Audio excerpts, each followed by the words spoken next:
Good afternoon, friends, and a very warm welcome to this special briefing on Prime Minister's visit to Indonesia and Singapore.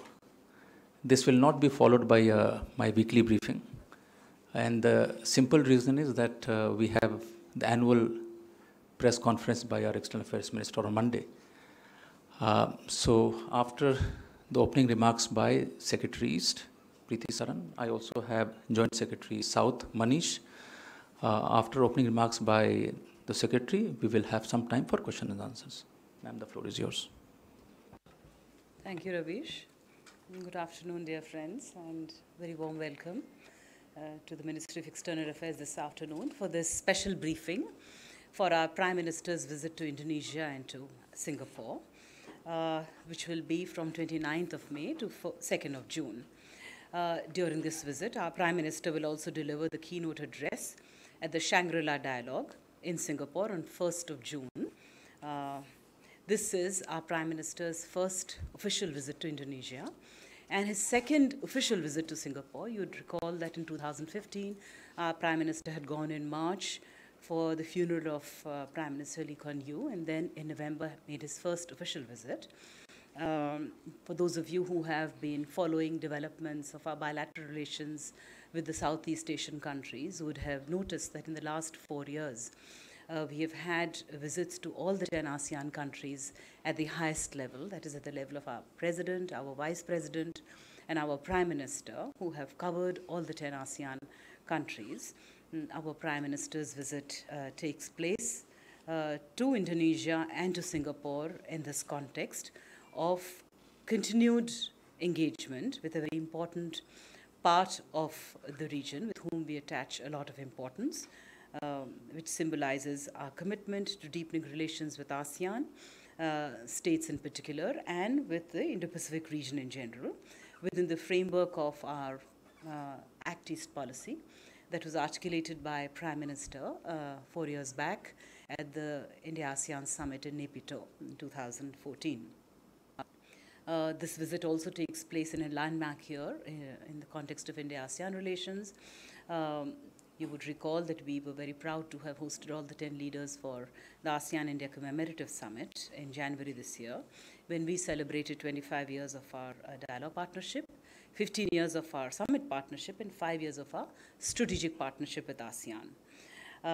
You know that Indonesia hosts the ASEAN Secretariat, and Singapore presently is the current chair of ASEAN.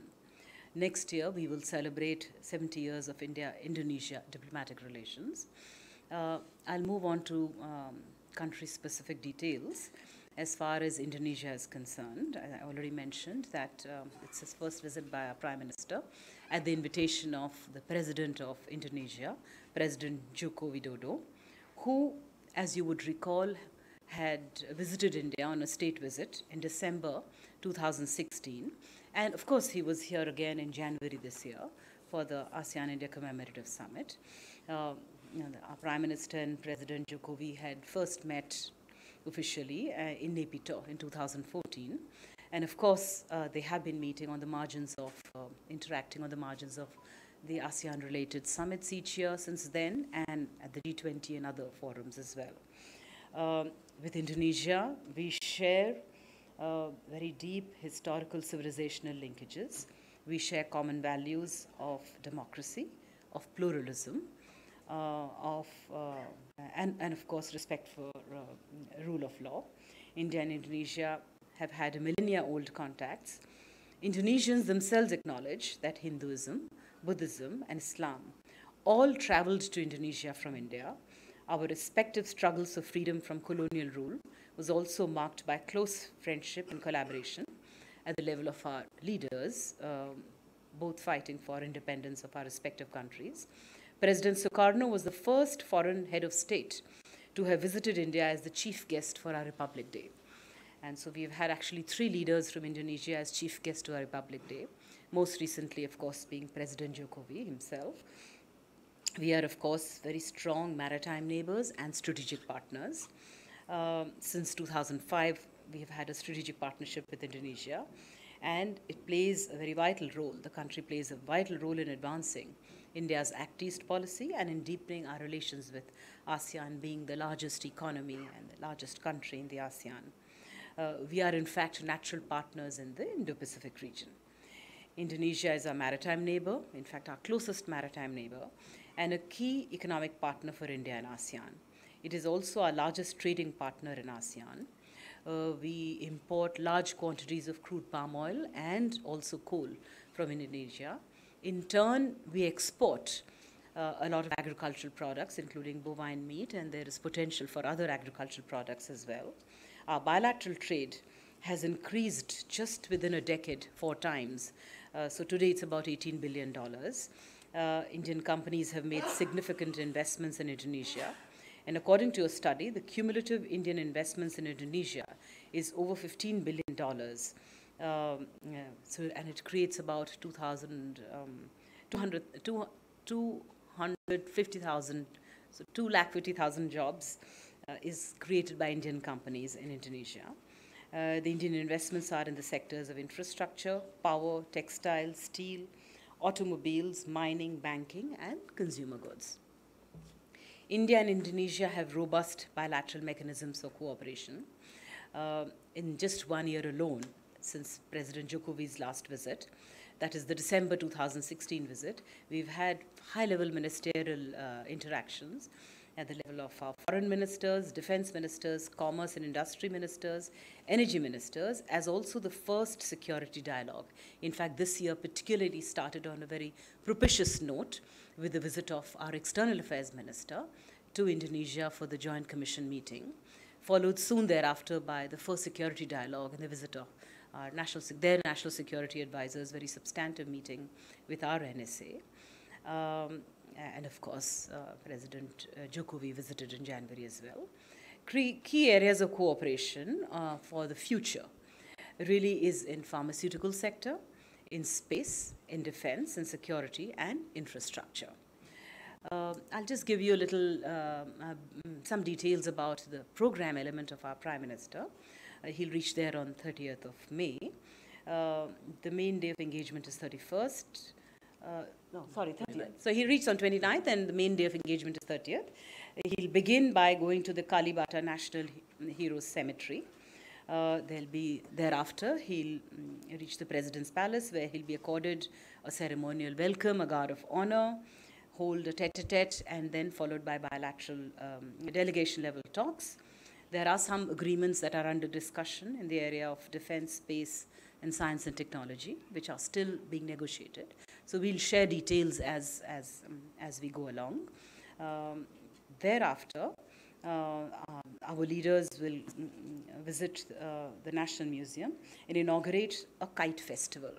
What is special about the kite festival is a cooperation between Museum Layang of Jakarta and the Kite Museum of Ahmedabad. And they will be depicting the common themes of Ramayana and Mahabharata. Yet again, another very strong cultural, civilizational linkage that we share with Indonesia, which will be showcased through this particular kite exhibition, which will be viewed by our leaders together. Our Prime Minister is also scheduled to address the Indian community and a CEO's forum. There are people of about 100,000 of Indian origin in Indonesia and about 7,000 NRIs as professionals working in different parts of this beautiful country. Indonesia, in multinationals and other companies as well. Moving on to Singapore, I already mentioned that Prime Minister had visited Singapore twice in 2015 when our relationship was upgraded to a strategic partnership. Prime Minister Lee Hsien Loong has visited on an official visit to India in October 2016 when our both prime ministers held very substantive discussions. And again this year, for the ASEAN summit, the Prime Minister Lee Hsien Loong also co-chaired the India-ASEAN Commemorative Summit. I've already mentioned Singapore is our strategic partner and plays a vital role in advancing India's Act East policy and in deepening our relations with ASEAN. We function under 4 major pillars of our strategic partnership. One is security, the other is economic cooperation, The next is technology and innovation, and the last is cultural links and people-to-people contacts. Singapore is the second largest source of investment in India, accounting for 16% of total FDI in India between 2000 and 2017. Over 8,000 Indian companies are registered in Singapore, and our bilateral trade with Singapore is $15 billion, accounting for 20% of India's trade with the ASEAN region. Singapore companies have become major partners in areas like urban development and planning, smart cities, infrastructure development, including ports, aviation, industrial parks, and logistics. India's oldest uninterrupted bilateral naval exercise is held with Singapore. There are about 242 flights per week each way, connecting Singapore to 15 Indian cities. That just shows, and it has really just been a development of last decade or so. About 10% of Singapore's nationals, that is about 300,000, 60,000, are of Indian origin. The total resident Indian population is estimated to be about 800,000. Over 1.3 million Indians actually visit Singapore as tourists. So really they're the third largest tourist component to Singapore. Singapore has the highest concentration of IIT and IIM alumni. So that just shows the number of professionals it has attracted. I'll just again give you a bit about our Prime Minister's program there. He reaches on 31st. He'll begin his program by visiting an India-Singapore Enterprise and Innovation Exhibition, which will showcase innovations in frontier technologies, including artificial intelligence and fintech, and innovation for social impact. The exhibits will be both from Indian and Singapore companies. Our Prime Minister will then participate in a business and a community event where he will speak about India's economic engagement with ASEAN and also talk about the reforms and investment climate in India.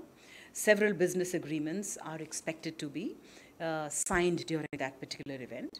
Thereafter, our Prime Minister will attend a CEO's roundtable of top 20 CEOs from Singapore and discuss business opportunities and investment opportunities in India. On June 1st is his official program, which will begin with a ceremonial welcome, a guard of honor, a call on the President of Singapore, Madam Halima Yaqub, delegation level talks, and then, of course, there'll be an official banquet that will be hosted in honor of our Prime Minister. It is expected that our discussions again are continuing, and we'll keep you updated. But we hope to sign some agreements in the field of defense, space, and skill development during this visit. Apart from this official component of the bilateral talks, our Prime Minister will also visit Nanyang Technological University. This university is ranked the top best technological university in Asia, and the 11th in ranking in the world. It is considered a leading center for research in artificial intelligence and also has world-class water research center and an energy research institute. Our Prime Minister will interact with the President and the board members of this university, and we hope that there will be some agreements signed with this university and some of the Indian institutions. Later that day in the evening, our Prime Minister will deliver that keynote address at the Shangri-La Dialogue. This would be the first time that an Indian Prime Minister has been invited to deliver the keynote address at the Shangri-La Dialogue. Leaders of several other countries have delivered keynote addresses earlier, but the first time for an Indian Prime Minister. This dialogue is a platform to articulate regional security issues. Our Prime Minister would convey, as expected, India's views on peace and security in the region and India's role in the region.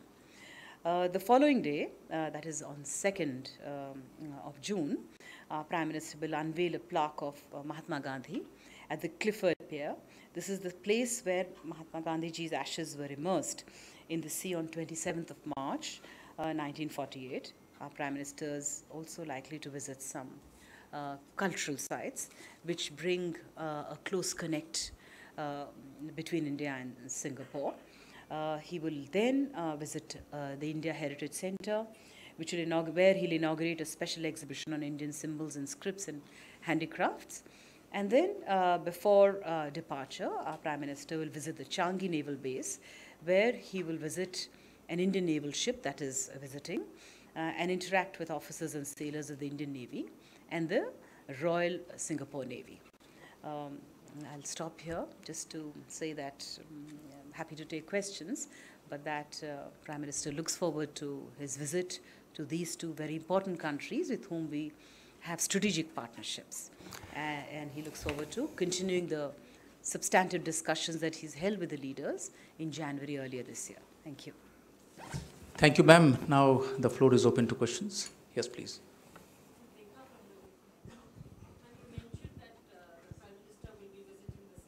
Can you just hold on until the mic comes to you?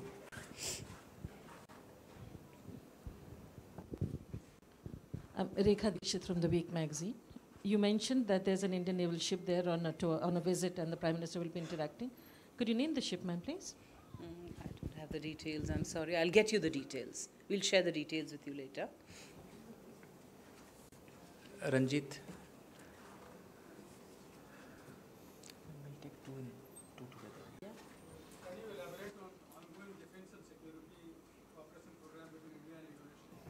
I think the mic is not working. Can you switch it on, please? Yeah. Can you elaborate on ongoing defense and security cooperation programs between India and Indonesia? We will take one more question. Smita. Smita Sharma from the Tribune. Just a related question, because the defense cooperation agreement with Indonesia has also expired. So is there any new, we are looking forward to the renewal of this cooperation. What is, a likely new element that we can look forward to? And if you could elaborate slightly more on really the significance of the Shangri-La dialogue, what are the broad topics that we are expecting the Prime Minister to address? Thank you.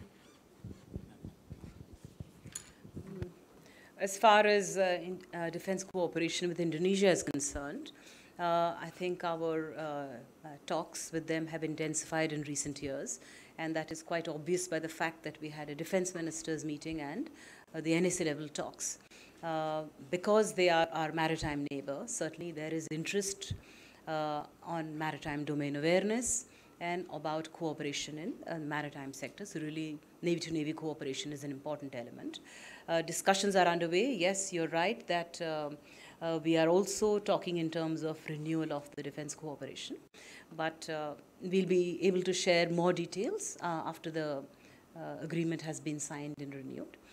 Moving on to the Shangri-La dialogue, you know that the Shangri-La dialogue is now for the last decade or so become an important platform for track one. So important leaders from the world are invited, from the Asia-Pacific region have been invited. There have been other prime ministers, from the leaders from Australia, from Japan, from Korea and others who have articulated their views. Defense ministers meet there regularly. It certainly provides an opportunity for our Prime Minister to articulate his thoughts about India's policies on peace and security in the Indo-Pacific region. And that would be the focus of his keynote address. Certainly it will give him an opportunity to share his philosophy of the Sagarmala and as part of this keynote address. But let's wait for the address to take place. But this would be the broad framework, I'd imagine. Siddhant and then Kalol. Ma'am, on connectivity, what will be the focus? Because Andaman Islands are near Aceh province, so are we planning some kind of connectivity projects there? Can you just elaborate on that? How much connectivity will focus with Indonesia and Singapore both? Well, yeah, okay. Connected question. The Indonesian Maritime Minister last week informed that we are in talks for gaining access to a port. So the question is, are you going to increase Indian investment in that port so that you can develop it? And because he's also offered submarine facilities for India, what do you have to say about those details? So to begin with, first is the connectivity. I think connectivity is a very important component of our engagement, not just with Indonesia and Singapore, but with all of the ASEAN countries. And you would recall that in 2015, our Prime Minister had in fact offered lines of credit to the ASEAN countries for not just physical connectivity, but digital and people-to-people connectivity. So connectivity takes on a much bigger dimension. But of course, physical connectivity is a very important one, including connectivity by land, by air, and by sea. We are, in fact, in discussions with the ASEAN on all of these to have frameworks in position, which will facilitate greater connectivity of India with the ASEAN countries. You know that the northeast of India is an important land bridge to the ASEAN region. And then we have, of course, the maritime neighborhood, specifically Indonesia being the closest maritime neighbor from the Andaman and Nicobar Islands to Sabang is really, how much would it be? About 90 nautical miles. So that's how close it is. And I'm told that on a clear day from the extreme edge, we could actually see the lights of Singapore and the eastern, the westernmost parts of Indonesian islands as well. There have been discussions about building infrastructure of talks, not just seaports, but also airports. You know, for example, Indian companies have actively, in fact, been there.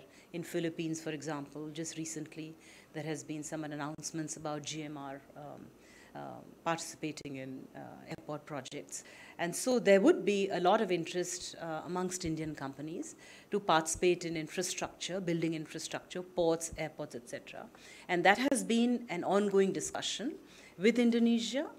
And in the case of Singapore, given the fact that they themselves have a lot of strength in the infrastructure sector, and they have been in discussions with several entities within India. So these are ongoing discussions. If there are specific projects, those we would be announcing at the time of the visit. So maybe it's premature for me to share specifics at this time. Connectivity and yeah, I've answered both. Athar? Good evening. This is regarding Indonesia. Recently, I think someone mentioned as well, the Minister for Maritime Cooperation for Indonesia had made some positive comments about maritime security and cooperation as well. Even though Indonesia is not officially part of the grouping Quad, is there any plan, or how should I put it delicately, is there a plan to re-stress or explore whether or not in principle, even though Indonesia is not part of that grouping, to get some sort of in-principle support or is there a possibility of that likely to be explored during the visit? You know, as I mentioned, Indonesia is a very close maritime neighbor of ours, and we are in discussions with Indonesia, of course bilaterally, but very strongly in the ASEAN context with all the 10 ASEAN countries. We've had, in fact, a trilateral dialogue at the official level of Indonesia, Australia, and India. And so, you know, and India and Indonesia are very strong members of the Indian Ocean Rim Association as well. So the IORA is yet another very important component where we have discussions with Indonesia. We will be very happy to further enhance our cooperation, collaboration, and coordination with Indonesia as far as you know, discussions, whether it's bilaterally or trilaterally or a larger context is concerned, given our strong strategic interests and our economic strength in the relationship. Possibility is open. I would take that away from that. Thank you. Manas? Ma'am, both Singapore and Indonesia actually are very crucial for India's maritime security. We have enhancing our cooperation with both the countries. But ma'am, in fact, Singapore had last year expressed reservation over, in fact, formation of the Quad actually. And Indonesia has also learned to have some reservations about having a bloc, actually, formation of a bloc like Quad among India, US, Australia, and Japan. So, ma'am, will there be any discussions on, in fact, bridging the gaps, or, in fact, to bring these two countries on the same platform and, in fact, leave aside their differences and then allow India to play a greater role in a Quad format, ma'am? You know, I think there are questions that are getting linked to the Quad format, which really should not be of concern, because as far as our discussions with Indonesia, Singapore, and other ASEAN countries is concerned, what we hear repeatedly from them is a deep sense of appreciation about India's position as far as our interactions with them bilaterally are concerned, or as far as ASEAN is concerned, because we've constantly maintained, even in the concept in the Indo-Pacific region, we have maintained that we give primacy and importance to ASEAN's unity and ASEAN's centrality in the regional security architecture. And that is something that has been deeply appreciated by all the ASEAN countries, and certainly by Indonesia and Singapore. And it is in that context that we will continue to engage with them, both in the multilateral context, in the bilateral context, and in any other context as well. Yes, please. Thomas from Malayalam Manorama. See, you mentioned the India's investment in Indonesia. What about Indonesian investments in India? And after the FTA with the ASEAN, has the trade deficit increased or decreased? And is it in favor of India? With the ASEAN-India FTA? No, you're right. I think we have more Indian investments in Indonesia than the other way around. Indonesian investments in India are relatively modest, about $700 million. But certainly we could do better, and it is the fact that our Prime Minister is actually holding a business component as part of his official visit. The idea is, of course, to also attract and be enunciating and talking in detail about the kind of reforms that have taken place, how India is a better place for trade and investment. The idea is, in fact, to attract more Indonesian investments into India as well. And we hope that that record will, in fact, improve. As far as the India-ASEAN FTA in goods is concerned, yes, it has done well.